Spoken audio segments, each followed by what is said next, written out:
warahmatullahi wabarakatuh. Waalaikumsalam warahmatullahi wabarakatuh. Selamat pagi semuanya. Pagi. Gimana kabarnya kalian semua? Baik Pak. Baik. Ya, sebelum mulai pelajaran saya absen dulu ya. Muhammad Nur Farrozi, Hadir. Yusuf Fajar Rinjani, Hadir. Muhammad Raffi Arya, Hadir. Muhammad Tisha Bangsawan, Hadir. Pak Fauzi. Izin Pak. Oh, izin. Oke. Meriang Pak, meriang. Oke, sebelum memulai pelajaran pada hari ini, KBG kita berdoa. Coba ketua kelas Yusuf disiapkan. Bersiap. Siap. Berdoa mulai.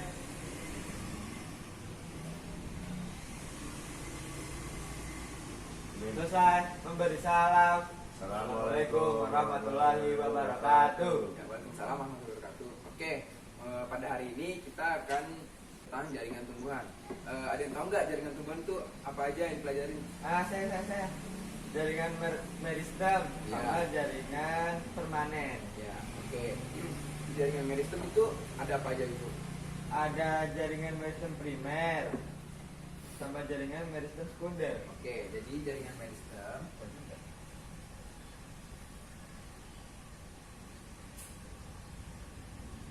itu dibagi dua. Ada jaringan meristem primer dan jaringan meristem sekunder.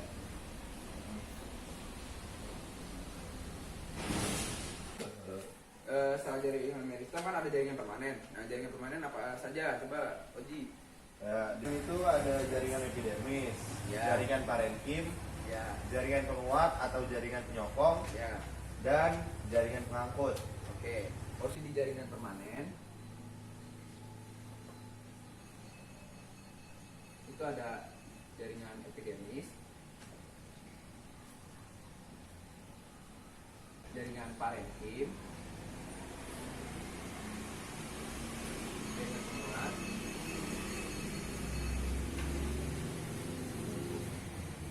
dan jaringan pengangkut. Ya, jaringan meristem itu Bapak jelasin ya. Jaringan meristem itu jaringan yang selalu membelah.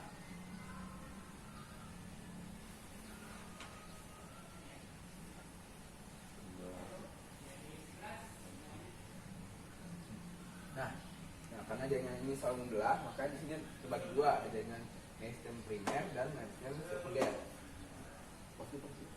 Jaringan meristem primer ini jaringan yang terdapat pada ujung akar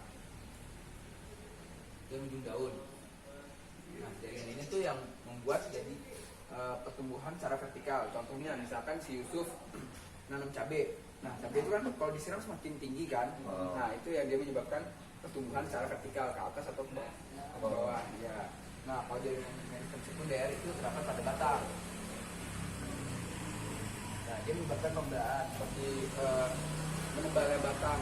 Jadi misalkan kita lihat batang akan makin besar, nah, dia akan melebar. Itu terjadi karena adanya jaringan meristem sekunder. Nah, saya akan jelaskan jaringan permanen. Nah, jaringan permanen itu ada jaringan epidermis. Nah, jaringan epidermis itu dia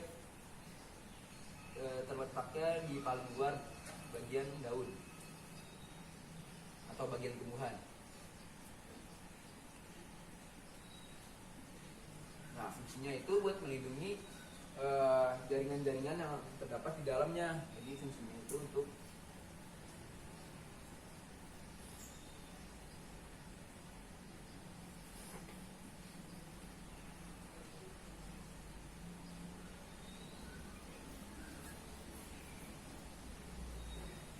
jaringan epidermis itu terdiri dari sel pipih selapis yang rapat, jadi tidak ada ruang antar sel misalnya. Ya, dan dia juga tidak terdapat klorofil di dalamnya. Dan dia dimodifikasi menjadi mulut daun. Selanjutnya ada jaringan parenkim. Jaringan ini terletak di bagian dasar daun dan fungsinya ini sebagai cadangan makanan, menyimpan air, dan juga sebagai tempat fotosintesis. Jaringan ini terdiri dari jaringan yang lebih besar, tebal, dan terdapat jadi tebal dan rapat, jadi tidak ada ruang sel di dalamnya. Selanjutnya ada jaringan penguat atau jaringan penyokong. Nah, jaringan penyokong atau jaringan penguat ini terbagi menjadi dua, ada jaringan sklerenchyme dan jaringan parenchyme. Jaringan sklerenchyme itu jaringan sel-sel mati yang mengeras dan nanti akan mengakibatkan penebalan. Fungsi dari jaringan sklerenchyme ini untuk menyokong suatu sel di dalam batang atau daun. Nah, di dalam jaringan sklerenchyme ini dibagi menjadi dua, yaitu ada fiber atau serat.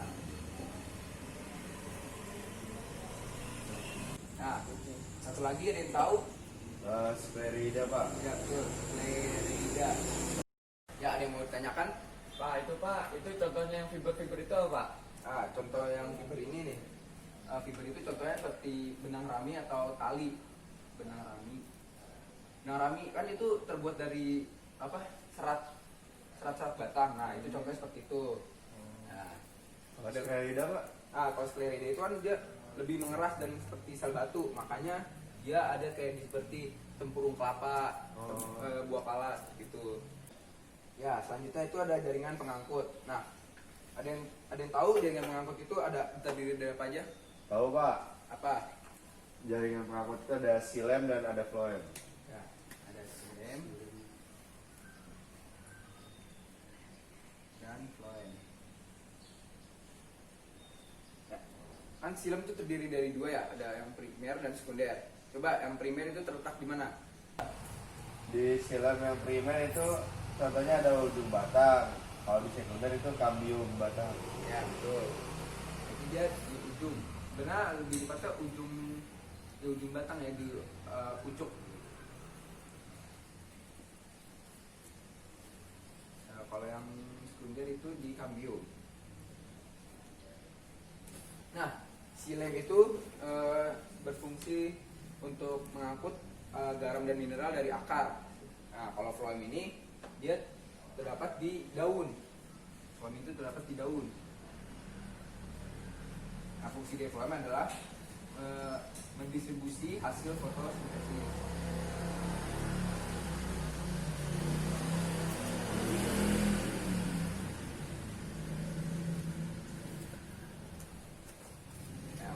Nah, oke, selanjutnya saya akan berikan tugas. Kan setelah ini kita ada menjelaskan tentang organ-organ tumbuhan. Nah, di organ tumbuhan ini nanti saya kasih tugas. Nanti si Yusuf akan menjelaskan tentang akar dan strukturnya. Ya, Ozi sama Keisha dia akan menjelaskan tentang batang. Nah, sama strukturnya. Dan setelah itu Raffi akan menjelaskan tentang daun. Oke, saya kasih waktu 10 menit untuk mengerjakan.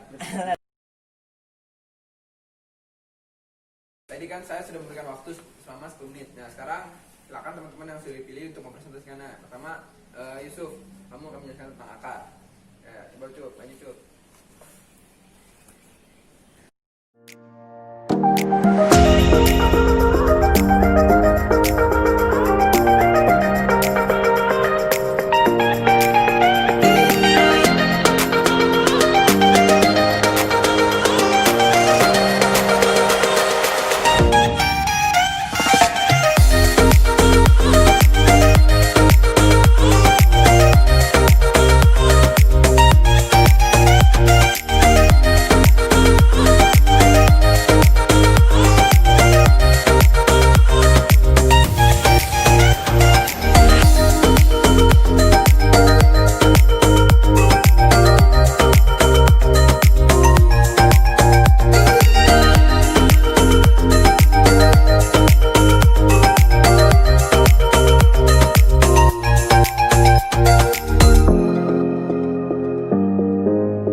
Oke, saya akan menambahkan sedikit. Tadi penjelasan Yusuf itu sudah bagus. Saya rasa sudah bagus dan lengkap. Nah, untuk Oji itu tadi ada 3 ya. Ada batang kamus, ada batang herba dan batang yang berkayu. Nah, untuk batang kamus ini dia atau tipe yang rumputan ya. Jadi dia rongga dia. Jadi ada rongga, jadi sangat lemah. Untuk herba dia diferensiasi dari sclerenchyme yang terdapat ada xilem dan phloem di dalamnya, jadi sedikit lebih kuat. Nah, karena dia lebih berair.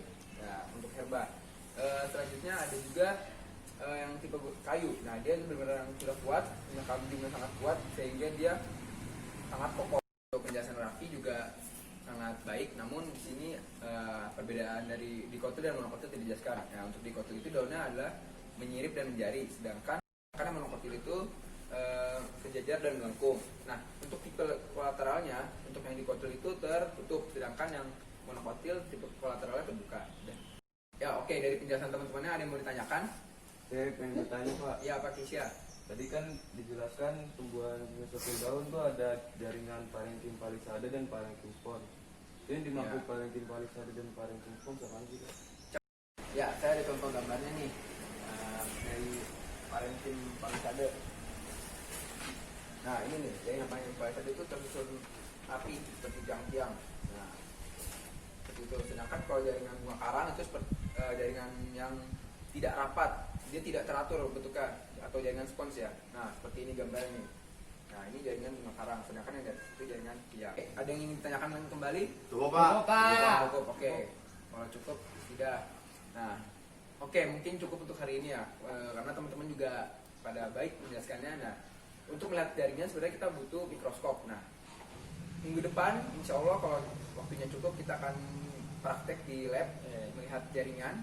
Yang teman-teman ntar bawa alat-alat dan bahannya yang tadi saya kasih tahu. Nah, untuk minggu depan kita akan jelaskan tentang kultur jaringan. Jadi teman-teman mohon dibaca kembali agar nanti saat masuk kelas tidak terlalu kosong. Ya, oke. Selanjutnya teman-teman saya harapkan belajar lebih giat lagi dan lebih semangat lagi, karena sebentar lagi 2 minggu lagi kita akan menghadapi ujian akhir semester. Jadi untuk teman-teman lebih semangat lagi untuk belajar, oke? Oke. Oke Pak. Nah, ya saya tutup.